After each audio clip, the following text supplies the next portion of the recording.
नमस्कार दोस्तों, एक बार फिर से आपके पसंदीदा YouTube channel life with Laxmikant पर एक अद्भुत प्रेम कथा लेकर आया हूं, जिसकी 4 किस्तें आपने अभी तक सुन ली हैं। राजेंद्र चंद्रकांत राय द्वारा लिखित खुसरो दरिया प्रेम का एक अध्याय विलियम हेनरी स्लीमन पर भी आधारित है।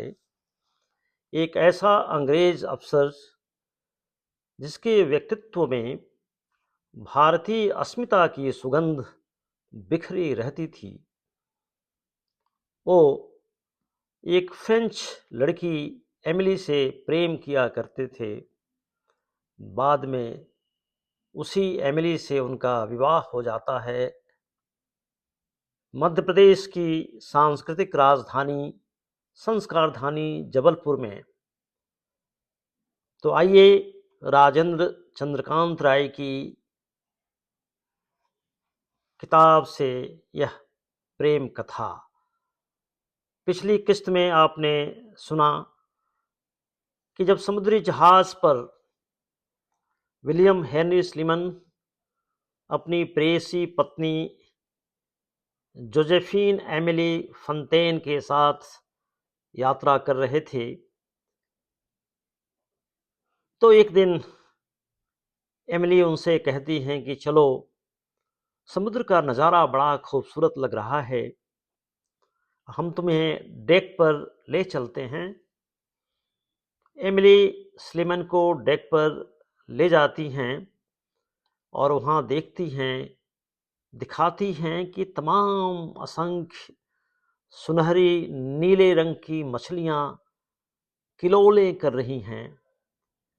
आइए आगे क्या होता है। देखो एमिली, मछलियाँ, लाफिश, पर वे मछलियाँ थोड़े ही हैं, पता है, पर मछलियाँ मान लो तो क्या हर्ज है। No problem my lord, yes they are fishes. और आसमान को तो देखो, कितना गहरा नीला है। एमिली, मैंने अपने देश का आसमान कब से नहीं देखा, वह भी तो इतना ही नीला होता है। हाँ, और मेरे प्यारे फ्रांस का भी आसमान कहीं का भी हो, वह नीला ही होता है। बस हमारी आत्मीयता उसके रंग को जरा और गहरा कर देती है। इंडिया भी मेरा ही देश है। मैं यहां पैदा नहीं हुआ तो क्या, मैंने अपनी जिंदगी तो पूरी की पूरी यहीं पर बिताई है ना। Yes my dear, India is also a country. हम यहाँ पैदा नहीं हुए तो क्या हुआ, हमारे बच्चे तो यहीं पर पैदा हुए हैं। तो हमारे बच्चों का देश हमारा भी देश है। वाह, क्या बात कही है एमेलिया तुमने, लाजवाब। एमिली ने कृतज्ञतापूर्वक स्लीमन की ओर देखा। स्लीमन ने लाड़ से उनके गाल थपथपा दिए। उस दिन भी स्लीमन ने इसी तरह एमिली के गाल थपथपाए थे। ठंड की एक गुलाबी सुबह, जब शीतल बयार में लिपटकर कुनकुनी किरणें घर के चारों ओर लगे पेड़ों के पत्तों से निकल निकल कर बरामदे और कमरे तक बेखटके चली आ रही थीं। प्रायः रविवार की सुबह नशीली हुआ करती है। काम काज से छुट्टी, चर्च की प्रार्थना सभा में शिरकत, और फिर एक पूरे खाली दिन को बिताने के लिए कोई मीठा सा शगल। एमिली के लिए यूं कौन सा दिन रविवार नहीं है, पर स्लीमन का तो सप्ताह में एक ही रविवार होता है। बाकी दिन काम के दिन, काम के बोझ से लदे हुए दिन, देर रात तक कुर्सी मेज पर डटे रहने के दिन। ऐसे में भी जब एमिली स्लीमन के दफ्तर पहुंच जाती, तो वे जरा सा भी खींचे बिना उनसे बातें करने के लिए फुर्सत निकाल लेते। एमिली संकोच में रहती, पर स्लीमन से मिले बिना उनका दिल भी कहाँ मानता था। वह जानती हैं कि स्लीमन अपने काम में बेतरह डूबे होंगे, परंतु अपने पैरों पर खुद उनका वश नहीं रह गया था। उन दिनों उनके पैर हर समय उसी दिशा में मुड़ जाने, चल पड़ने और पहुंच जाने को बेताब रहने लगे थे।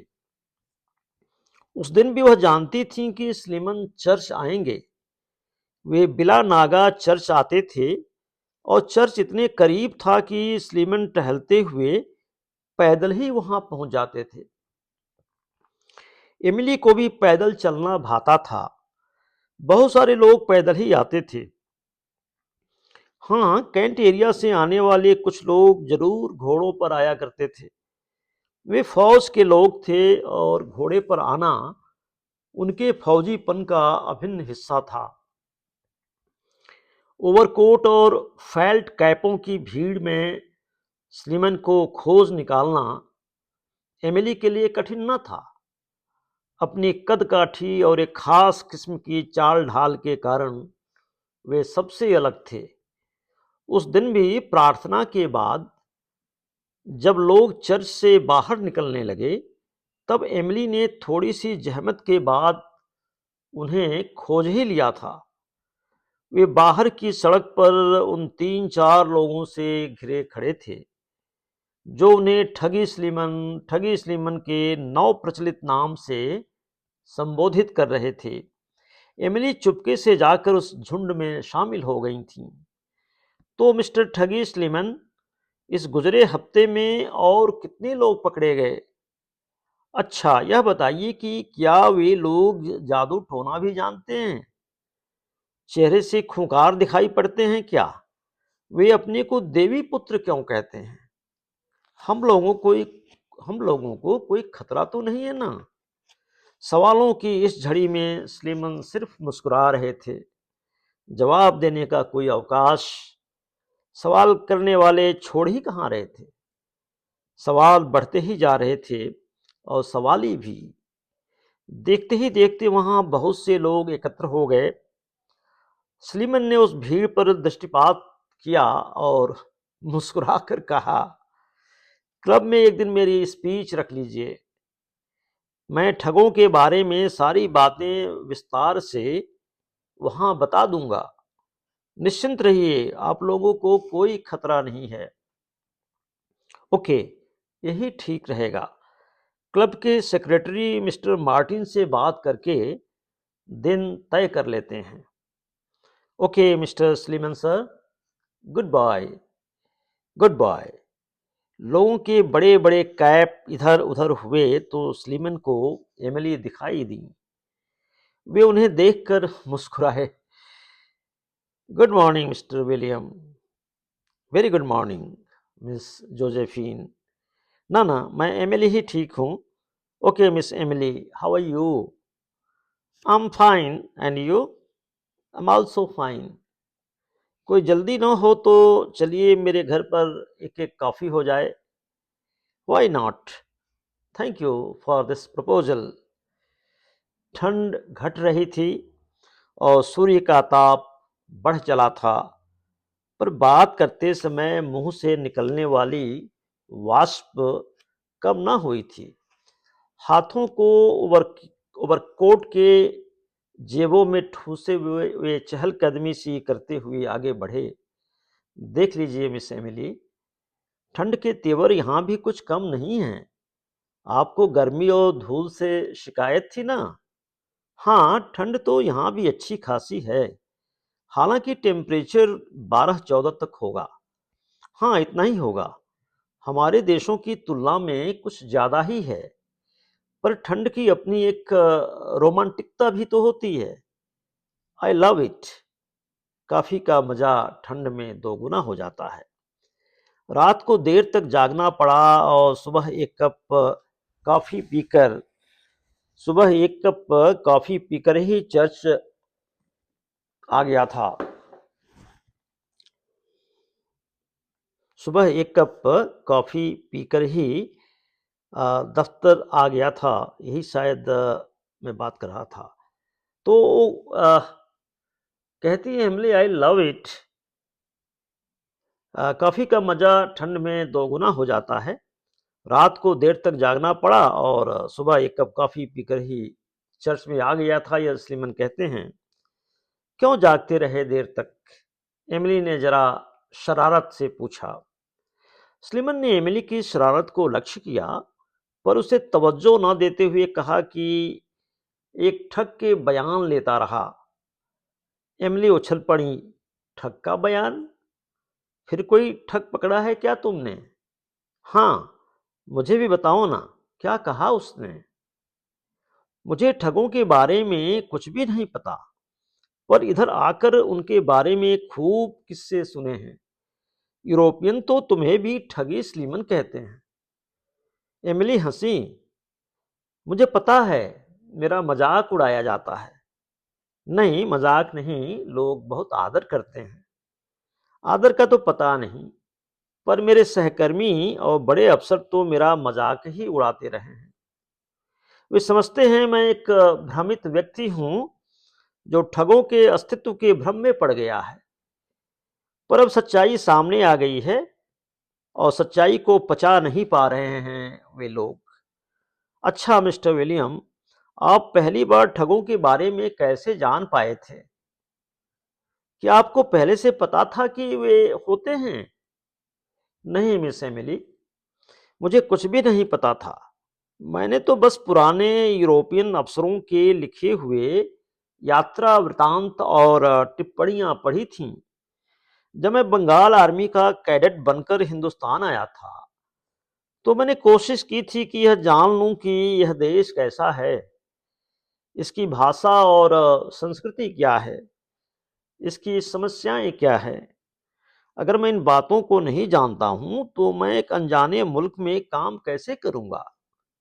मैं सिर्फ भाड़े का सैनिक नहीं हूं कि आज वहां गोली चला आए और कल वहां गोली चलाने जा पहुंचे। युद्ध खत्म हुए तो बैरकों में जाकर बंद हो गए। मैं कोई कल पुर्जा नहीं हूं, हाड़ मास का आदमी हूं, सोचने विचारने वाला जीव हूं,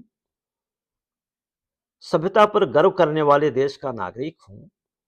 एमिली ने देखा कि हमेशा ही उत्फुल्ल और सहज रहने वाले स्लीमन थोड़ा तनाव में आ गए हैं। गंभीरता का तनाव, व्यक्तित्व की विशिष्टता का तनाव।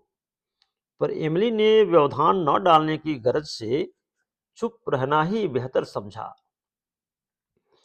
वह उनका तमतमाया हुआ मुंह देख रही थी। वे थे कि लगभग सूनी पड़ी सड़क पर सीधे चलते जा रहे थे, अपनी सीधी नजर और अकड़ी हुई गर्दन के साथ। स्लीमन ने थोड़े से विराम के बाद फिर कहना शुरू किया।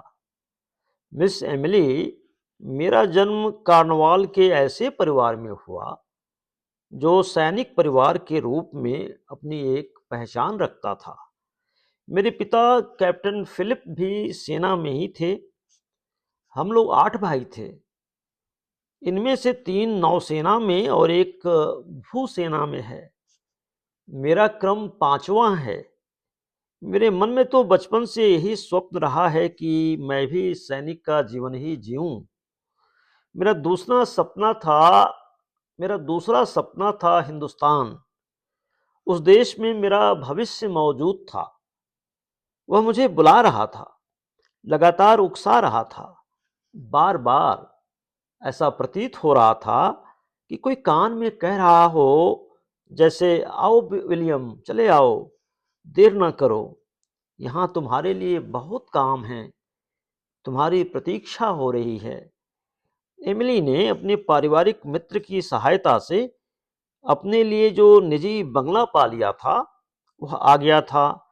एमिली ने आगे बढ़कर मुख्य द्वार खोला और फिर पलटकर स्लीमन का स्वागत करते हुए कहा, पधारे, पधारे, श्रीमान विलियम हेनी स्लीमन, पधारे, इस सराय में आपका स्वागत है।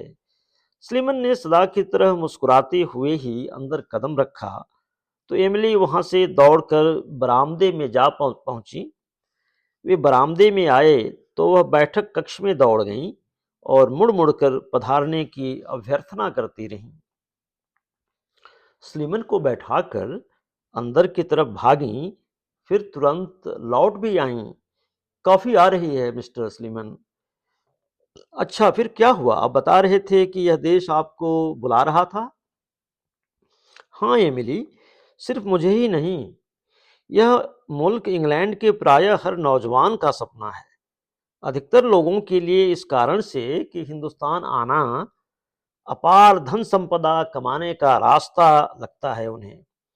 गुलाम देश में जाकर हुकूमत करने की मनोइच्छा संतुष्ट होती है उनकी। पर मैं इस कारण से यहाँ नहीं आया। इतिहास और साहित्य में मेरी गहरी रुचि ही मुझे यहाँ खींच कर ले आई है। यह एक प्राचीन देश है। सभ्यताएं जहाँ अपने मौलिक रूप में विकसित हुईं, उनमें से एक जगह यह देश भी है, इंडिया। इनके पास महाभारत और रामायण जैसे महान आख्यानक काव्य हैं।